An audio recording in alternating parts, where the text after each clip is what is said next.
वंदे मातरम। नमस्तम।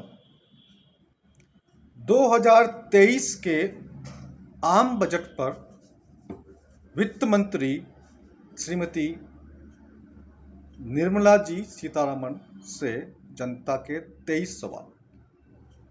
2023 के बजट पर 23 सवाल। सवाल नंबर 1, आपके इस बजट से देश के 80 करोड़ गरीबों को क्या मिला? सवाल नंबर 2, सनातन धर्म, सभ्यता एवं संस्कृति के प्रचार के लिए, उत्थान के लिए आपके इस बजट में कोई धनराशि आवंटित क्यों नहीं की गई? सवाल नंबर 3, संस्कृत भाषा जो धीरे धीरे मृत होती जा रही है, परंतु इस भाषा में इतनी संभावना है कि पूरे देश को एक सूत्र में बांध सकती है और जितने भी कंप्यूटर जो आगे आने वाले हैं वो सब संस्कृत भाषा के ऊपर आधारित होने वाले हैं। संस्कृत भाषा के राष्ट्रीय एवं अंतर्राष्ट्रीय प्रचार प्रसार के लिए इस बजट में क्या है? सवाल नंबर 4, 2014 की तुलना में चीजों के दाम 2 गुना से 4 गुना बढ़ चुके हैं। पेट्रोल, डीजल, रसोई गैस, खाद्यान्न, फल, सब्जी, तेल, मसाले, सब के सब दाम 2 गुना से 4 गुना बढ़ चुके हैं। महंगाई को कम करने के लिए आपने इस बजट में क्या प्रावधान किया है? सवाल नंबर 5, भ्रष्टाचार एवं अधिकारियों की मनमानी चरम पे है। कोई भी अधिकारी जनता का कोई काम करता नहीं है और जनता की कोई बात सुनता नहीं है। आपने भ्रष्टाचार को कम करने के लिए बजट में क्या प्रावधान किया है? सवाल नंबर 6, विभिन्न न्यायपालिका में 4 करोड़ केस पेंडिंग है और जिस स्पीड से हम काम कर रहे हैं, न्यायपालिका काम कर रही है, उस स्पीड से तो 400 वर्ष लग जाएंगे। ऐसी स्थिति में क्यों नहीं जन न्यायपालिका स्थापित की जाए? तो आपने क्या जनता को सुगम, सस्ता और जल्दी न्याय देने के लिए कोई जन न्यायपालिका स्थापित करने के लिए कोई बजट में राशि आवंटित की है? नहीं तो क्यों? सवाल नंबर 7, आपने सोना चांदी महंगा कर दिया है। सोना और चांदी रियल करेंसी है, बाकी तो कागज के नोट है, ये फेक करेंसी है। जनता के पास से रियल करेंसी आप क्यों छीन रहे हैं? पहले आपने नोटबंदी करके नोट छीने और थोड़ा बहुत कुछ रियल करेंसी बचा हुआ है वो आप क्यों छीनना चाहती है? सोना चांदी के व्यापार में कम से कम 1 करोड़ लोग लगे हुए हैं,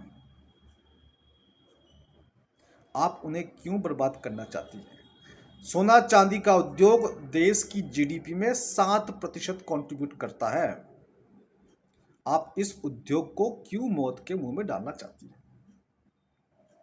सवाल नंबर 8, छोटे एवं मध्यम व्यापारियों को आपके इस बजट से क्या मिला? सवाल नंबर 9, लेब निर्मित हीरो का आयात शुल्क आपने कम कर दिया है, यानी अब जो लेब से जो बने हुए हीरे हैं, आर्टिफिशियल हीरे के जो सीड्स होते हैं, अब वो देश में और सस्ते दामों पर आयात हो सकेंगे। इससे क्या होगा कि जो वास्तविक हीरा है उसकी डिमांड कम हो जाएगी और हीरा जो है इसका जो व्यापार है पहले से बहुत मंदी में है। 1 लाख से ज़्यादा कर्मचारी पहले से निकाले जा चुके हैं और आपके इस कदम से भारत का हीरा व्यापार पूरी तरह से तबाह हो जाएगा।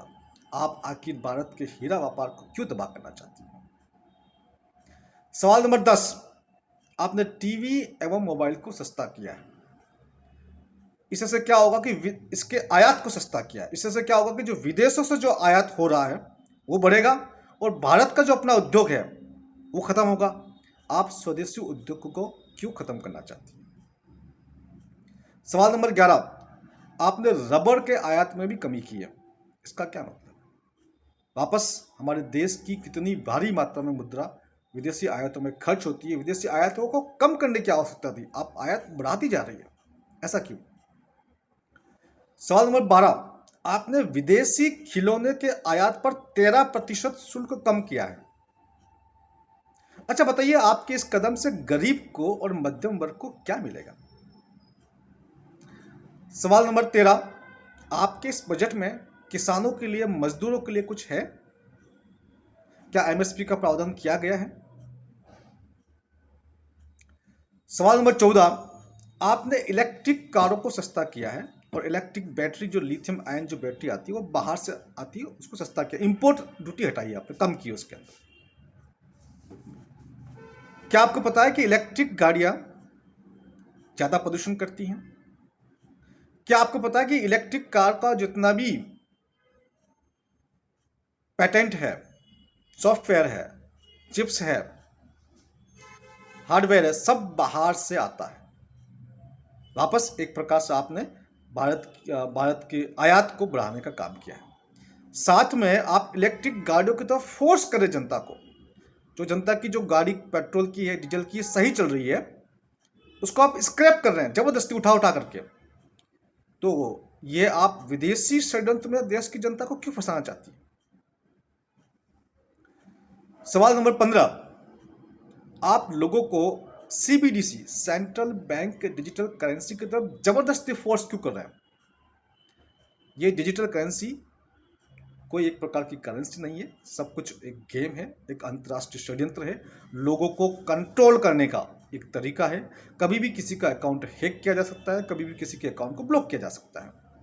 आप भारत की जनता को वैश्विक षड्यंत्रकारी लोगों के हाथों में गुलाम क्यों बनाना चाहती है? सवाल नंबर 16, वित्तीय घाटा, फिस्कल डेफिसिट 16.61 लाख करोड़, 16.61 लाख करोड़ का आपका वित्तीय घाटा हो चुका है, बढ़ता जा रहा है। आपने फिस्कल डेफिसिट कम करने के लिए, वित्तीय घाटा कम करने के लिए इस बजट में कुछ प्रावधान किया है? सवाल नंबर 17, भारत पर विदेशी लोन 155 लाख करोड़ हो चुका है। 2014 में यह 55 लाख करोड़ था, यह 3 गुना बढ़ चुका है। आपने विदेशी लोन को कम करने के लिए, या भविष्य में कम लोन लेना पड़े, या जो लिया उसको चुका सके, उसके लिए कोई प्रावधान किया है?